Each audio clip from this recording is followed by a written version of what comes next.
दोस्तों, इस पार्ट में हम बात करेंगे एनोरा की एंडिंग के बारे में। तो चलिए वीडियो शुरू करते हैं।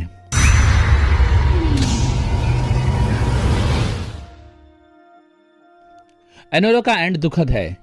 शॉन बेकर द्वारा लिखी गई और डायरेक्ट की गई ये फिल्म काफी पॉजिटिव रिव्यूज लेने में कामयाब रही। यह फिल्म कान फिल्म फेस्टिवल में पहली बार दिखाई गई थी और इसे अवार्ड्स के लिए कंसीडर भी किया जा रहा था। एनोरा का एंड माइकी मेडिसन के टाइटल कैरेक्टर के साथ होता है, जो एनोरा के बाकी कैरेक्टर्स वान्या, उसके माँ बाप ईगर, टोरस और गार्निक के साथ एक प्राइवेट प्लेन में सवार होकर लास वेगस जाती है ताकि उसकी शादी को एनल किया जा सके। एनोरा कुछ ऐसा करने के लिए बहुत मजबूर होने का विरोध करती है जो वो नहीं करना चाहती, लेकिन वान्या की माँ गैलिना उसे धमकी देती है और वो नहीं मानती तो ये उसके लिए अच्छा नहीं होगा। एनोरा अभी भी लड़ना चाहती है, लेकिन उसे इधर उधर धकेला जाना और उसके साथ ऐसा बर्ताव किया जाना जैसे वो कुछ भी नहीं है, इस सब के चलते वो ग्रुप के साथ वेगस चली जाती है। वो जानती है कि इस समय उसके ओपिनियंस लिमिटेड हैं और वान्या का परिवार लड़ने के लिए बहुत अमीर और पावरफुल है। वेगस में वान्या एनोरा और उसकी दलीलों को लगभग अनदेखा कर देता है। वो गलीना पर अपना मिंक कोट फेंकने और जाने से पहले अनलमेंट के कागजात पर साइन करती है। वो ईगर के साथ न्यूयॉर्क वापस आती है, जो एनोरा को बैंक ले जाता है और उसे इसकी सगाई की अंगूठी वापस कर देता है। एनोरा ईगर के साथ सेक्स करने की कोशिश करती है, लेकिन फिर रुक जाती है और रोने लगती है। अब यहाँ एंडिंग को देखते हुए सबसे पहला सवाल ये उठता है कि एनोरा फिल्म के आखिर में रोती क्यों है। एनोरा फिल्म के ज्यादातर हिस्से में वान्या के माँ बाप के लिए काम करने वाले सभी लोगों को कोसती है और वो खुद से कहती रहती है कि उसे खुद का बचाव करते वक्त किसी की जरूरत नहीं है। एनोरा पूरी फिल्म में वान्या से उसके लिए लड़ने की विनती करती है, लेकिन एंड तक वो बिना किसी रियल बैकअप के अकेले लड़ते लड़ते थक जाती है। रियलिटी ये है कि सभी घटनाओं ने एनोरा को अफेक्ट किया है। उसे इंसल्ट किया गया, शादी तोड़ने के लिए मजबूर किया गया और उसके कैरेक्टर पर सवाल उठाए गए। ईगर के साथ शांत मोमेंट में ही वो अपनी सभी फीलिंग्स को पूरी तरह से महसूस करने और वल्नरेबल होने में सक्षम थी। एनोरा जिस इकलौते इंसान पर भरोसा कर सकती थी वो खुद थी, लेकिन ईगर उसके साथ ऐसे मौके पर दयालु था जब दूसरे उसके साथ नहीं थे।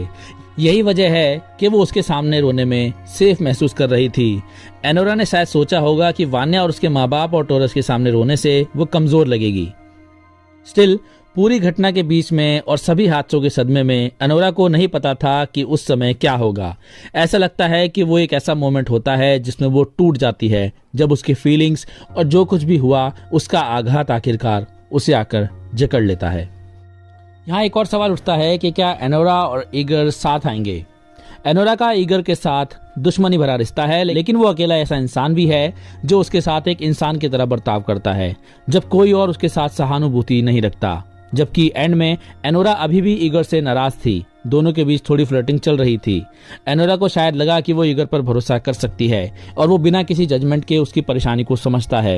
ये देखते हुए कि एनोरा कुछ वक्त के लिए उसके साथ सेक्स करने की कोशिश करती है, बेकर ने पोटेंशियली उनके रोमांटिक रूप से जुड़ने का संकेत दिया है। एनोरा ईगर के साथ वल्नरेबिलिटी दिखाती है और वो उसे दूर नहीं धकेलता, लेकिन इस रोमांटिक रिश्ते का बेसिस मजबूत नहीं होगा क्योंकि ये एनोरा के कुछ दर्दनाक एक्सपीरियंस के बीच था। वो और ईगर कुछ समय के लिए साथ रहने की कोशिश शायद कर सकते हैं, हालांकि ये पॉसिबली लंबे समय तक नहीं चलेगा। एंड में ईगर ने वान्या के परिवार को एनोरा को उस अनलमेंट की ओर धकेलने में मदद की जो वो नहीं चाहती थी, और ये उसे लंबे वक्त तक किसी भी तरह का एहसास नहीं होने देगा, चाहे वो साथ हो या ना हो। एनोरा का एंड जोड़ी की तरफ इशारा कर सकता है, लेकिन इस बात के सभी पुख्ता सबूत हैं कि ऐसा नहीं होगा और असल में ये एक बुरा आइडिया हो सकता है। यहाँ एक और सवाल हमारे मन में आता है कि अब शादी एनल होने के बाद एनोरा के साथ आखिर क्या होगा। एनोरा को वान्या को छोड़ने के लिए जिस अमाउंट का प्रॉमिस किया गया था वो पैसे उसे मिलते हैं, लेकिन ये अमाउंट उसके लिए सिर्फ कुछ समय के लिए ही है। एज अ स्ट्रिपर अपनी नौकरी छोड़ने और अपने सभी को वर्कर्स के साथ स्ट्रिप क्लब से वान्या को बाहर निकालने पर ह्यूमिलिएट होने के बाद एनोरा शायद वहां काम करने के लिए वापस नहीं जाएगी, क्योंकि उसके साथ जो कुछ भी हुआ उसके बाद ये पॉसिबल नहीं है।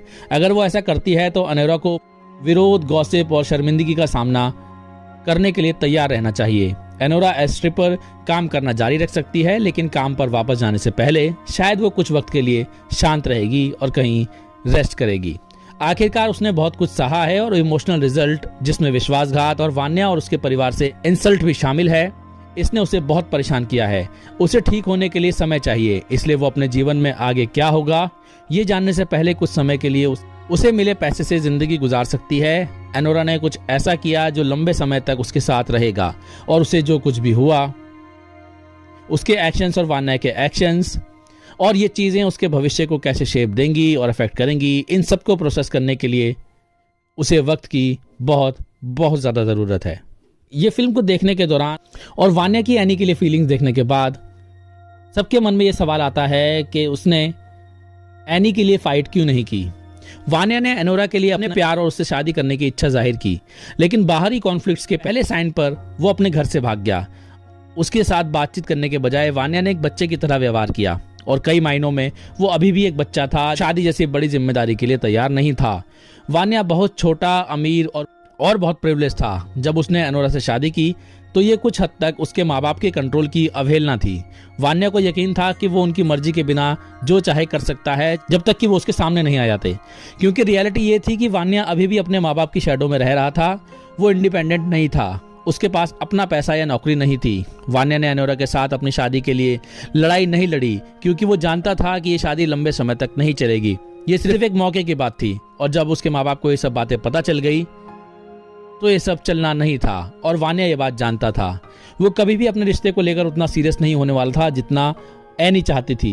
वो अभी भी अपने माँ बाप से इतना डरता था कि वो उनसे अलग होकर अपनी इच्छा के लिए खड़ा नहीं हो पाता। वान्या के लिए एनोरा से शादी करना एक खेल की तरह था। कुछ समय के लिए एनोरा में उसका इंटरेस्ट खत्म होने और किसी और चीज़ में लगने से पहले वो अपने रिश्ते और उससे मिलने वाली खुशी में बहुत ज़्यादा इन्वेस्ट कर चुका था। लेकिन वान्या अपने माँ बाप की इच्छाओं के खिलाफ जाता तो वो अपना प्रिविलेज, स्टेटस और पैसा खो देता, जो उसके लिए एनोरा के साथ रहने से ज़्यादा ज़रूरी था। उसके लिए एनोरा उसकी ज़िंदगी की तुलना में बेकार थी। वान्या बस एक आने जाना वाला विजिटर था, और एनोरा उसकी मौज मस्ती करने के लिए बस एक जरिया भर थी। चलिए अब इस फिल्म के टाइटल के जरिए इस फिल्म को समझने की कोशिश करते हैं। मुझे लगता है कि अमेरिकन और रशियन कल्चर्स इस फिल्म के टाइटल के बारे में काफ़ी कुछ समझाते हैं।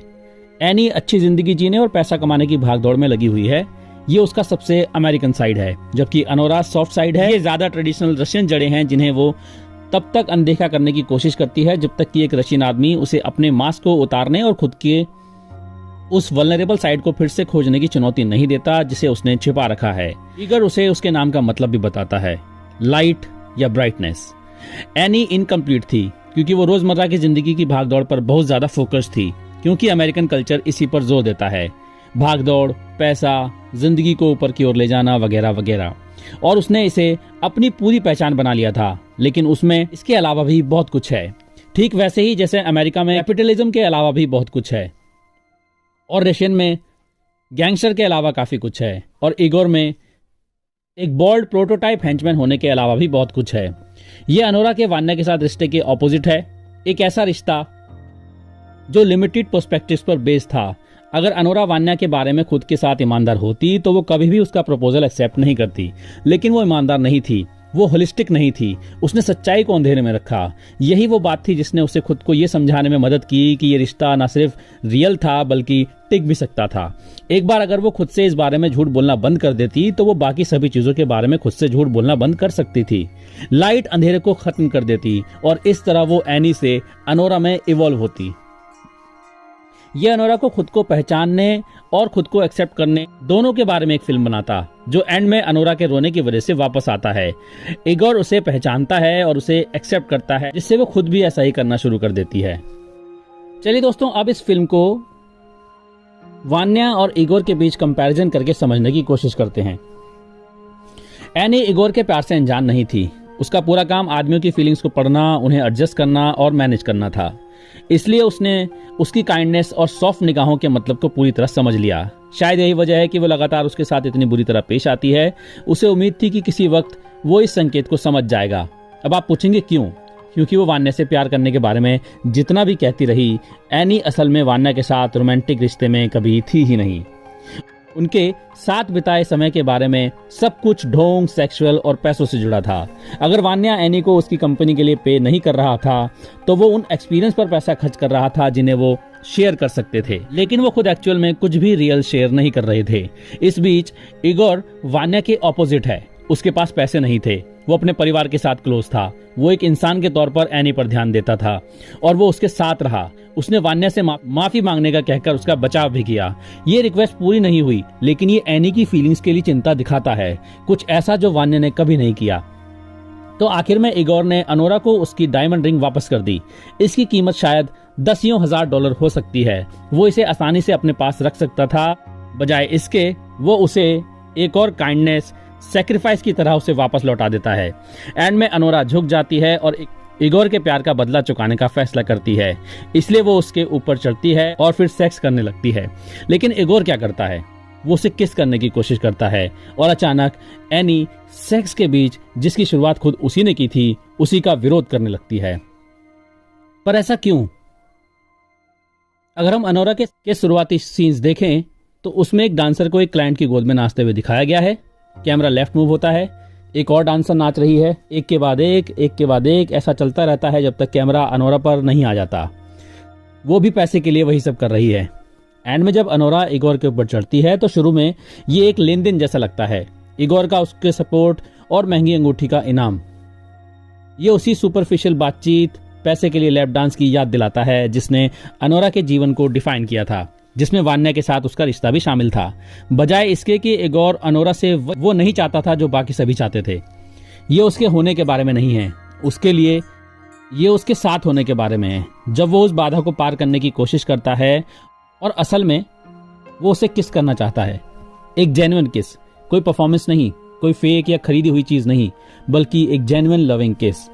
वो इसे संभाल नहीं पाती। एंड में पूरी फिल्म में उसने जो इमोशनल कवच पहना हुआ था वो उसके शरीर से गिर जाता है और वो इगोर के छाती पर आंसू बहाते हुए गिर जाती है। बांध टूट चुका है।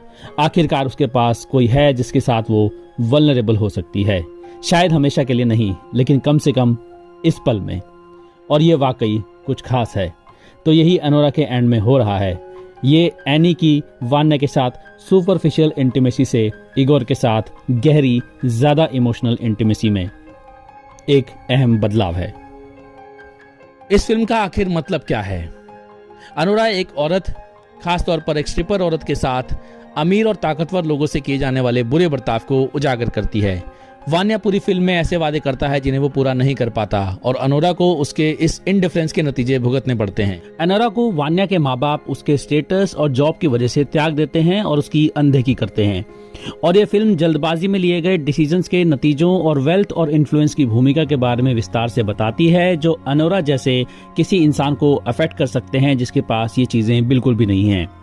वान्या के परिवार ने उसे और उसकी फीलिंग्स के साथ खिलवाड़ किया और फिर उसे बाहर निकाल दिया, जैसे कि वो उनसे नीचे थी। अनोरा टाइटल कैरेक्टर की सिचुएशन को संभालने में सच्चाई से पेश आती है और फिल्म के सब्जेक्ट अनोरा और वान्या की शादी में पावर के इम्बैलेंस को अंडरलाइन करते हैं। फिल्म कंट्रोल के अलग अलग रूपों की एक एक्सप्लोरेशन है, चाहे वो माँ बाप का हो, पैसे और पावर से कनेक्टेड हो या पेट्रियार्कल हो, और इसका इस्तेमाल स्टेटस और रेपुटेशन को बनाए रखने के लिए कैसे किया जाता है। चाहे कुछ भी हो, अनोरा को नुकसान ही उठाना पड़ेगा।